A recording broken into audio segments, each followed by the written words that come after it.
1925 সালের 30 জানুয়ারি আমেরিকার কেন্টাকি স্টেটে একটি ক্যাব ছিল। সেই ক্যাবটি স্যান্ড ক্যাব নামে পরিচিত ছিল।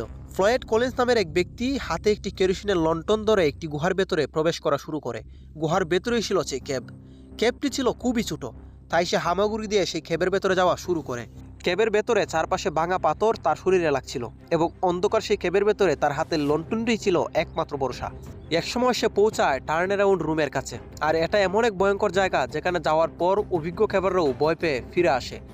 এ কারণে এই জায়গাটার নাম টার্ন অ্যারাউন্ড, কারণ এর সামনে যেতে চাইলে ক্যাবারকে এত ছোট সরু দিয়ে যেতে হবে যেটা একটা বাচ্চার পক্ষেও কষ্টসাধ্য। মাত্র 9 ইঞ্চি ফাঁকা, আর এটার ভেতর দিয়েই যেতে হবে। ফ্লয়েড ক্যাব করার এতটাই নেশা যে সে এই ফাঁকা দিয়েই যেতে থাকলো। আস্তে আস্তে গায়েব হচ্ছিল সেই গর্তের ভেতরে।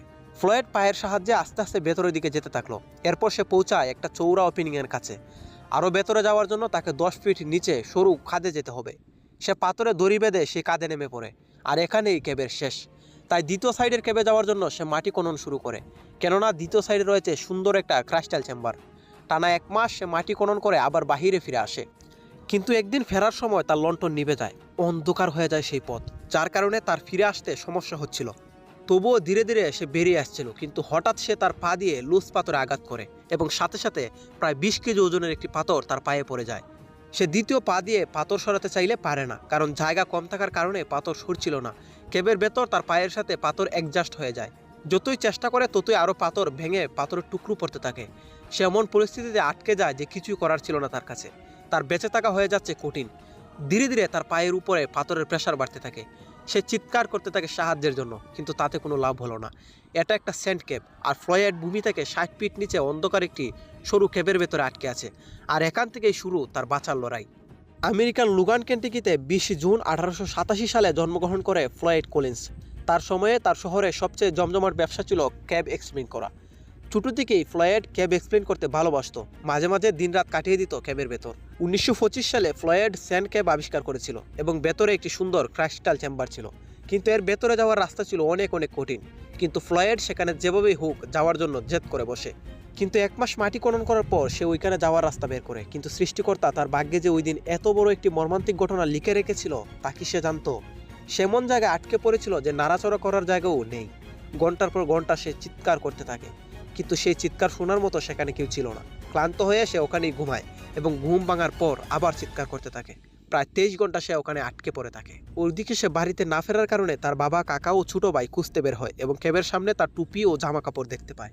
তাদের বুঝতে বাকি নেই যে ফ্লয়েড ভেতরে আছে। কনফার্ম করার জন্য তার ভাই হুমার কলিন গুহার ভেতরে প্রবেশ করে এবং চিৎকার শুনতে পায়। হুমারের আর বুঝতে বাকি নেই তার ভাই আটকে পড়েছে। এরপর সে বাইরে এসে সবাইকে জানিয়ে দেয় যে তার ভাই আটকে পড়েছে। এরপর ফ্লয়েড এর ছোট ভাই হুমার কিছু কাপড় নিয়ে অনেক কষ্টে সেই সরু পথ দিয়ে তার ভাইয়ের কাছে পৌঁছায় এবং প্রথমেই কেটে দেয়। এরপর হুমার তার ভাইকে ওখান থেকে উদ্ধারের পরিকল্পনা করতে থাকে, কিন্তু এমন জায়গায় আটকে ছিল ফ্লয়েড, হুমার যদি পা নিচে করে তার ভাইয়ের কাছে আসে তাহলে তার ভাইকে টাচ করতে পারবে না। আবার যদি মাথা নিচের দিকে নিয়ে যায় তাহলে সে এক্সেস পাবে, কিন্তু প্রায় 100 কেজি পাথর তাকে উল্টো হয়ে সরাতে হবে, কিন্তু সেখানে জায়গা অনেক কম। প্রায় 8 ঘন্টা সে পাথর সরায়, কিন্তু লাভ হয়নি। যত সরায় তত উপর থেকে পড়ে। তারপর হুমার তার বাইকে উদ্ধারের চেষ্টা করছে বলে হতাশ হয়ে ক্যাবের বাইরে বেরিয়ে আসে। অন্যদিকে ফ্লয়েড সেখানে প্রায় 45 ঘন্টা আটকে আছে। যখন হুমার বাইরে আসে দেখে ক্যাবের বাইরে অনেক মানুষ অপেক্ষায়, যে হুমার তার বাইকে উদ্ধার করে নিয়ে আসবে, তাই তারা দেখার জন্য অপেক্ষা করছে। আর তখন থেকে ফ্লয়েডের দুর্ঘটনার নিউজ পেপারে ছাপানো হয়, আর সেখানে অনেক রিপোর্টারের ইন্টারভিউ নেওয়ার জন্য আসে। কিন্তু হুমার এক রিপোর্টারকে বলে যে আমার ভাই ওখানে আটকে আছে, পারলে নিজে গিয়ে রিপোর্ট করে আসেন। তা শুনে উইলিয়াম মিলার নামের এক রিপোর্টার চলে যায় সেই ক্যাবের ভেতর ফ্লয়েডের ইন্টারভিউ নিতে।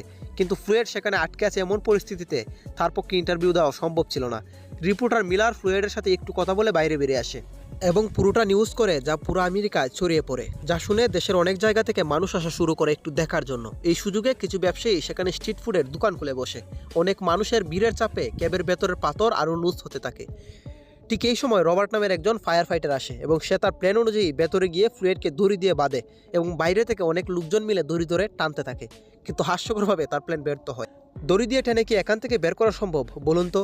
উল্টো দড়ি দিয়ে টানার পর যাওয়ার যে সরু পথ তার এক পাশ ভেঙে পড়ে যায়, আর সে কারণে ফ্লয়েডের কাছে যাওয়ার পথটাও বন্ধ হয়ে যায়। এখন কেবল একটাই অপশন, 60 ফিট খনন করে ফ্লুয়েডের কাছে সরাসরি পৌঁছানো। কিন্তু কাজটা এতটা সহজ নয়, কারণ এতে যতটুকু সময় লাগবে ফ্লুয়েড ততক্ষণ বাঁচবে কিনা সন্দেহ রয়েছে। সব কিছুর পর তারা খনন কাজ শুরু করে, কিন্তু বৃষ্টি চলে আসে। বৃষ্টি থামার পর আবার খনন কাজ শুরু করে। এভাবে 30 ঘন্টা খনন করার পর তারা ফ্লুয়েডকে দেখতে পায়, কিন্তু ফ্লুয়েড বেঁচে নেই। প্রায় 17 দিন জীবনের সাথে যুদ্ধ করার পর ফ্লুয়েডের জীবনের সমাপ্তি হয়। এরপর ফ্লুয়েডের দেহ ওখান থেকে এনে ক্যাবের সামনে দাফন করে দেওয়া হয়।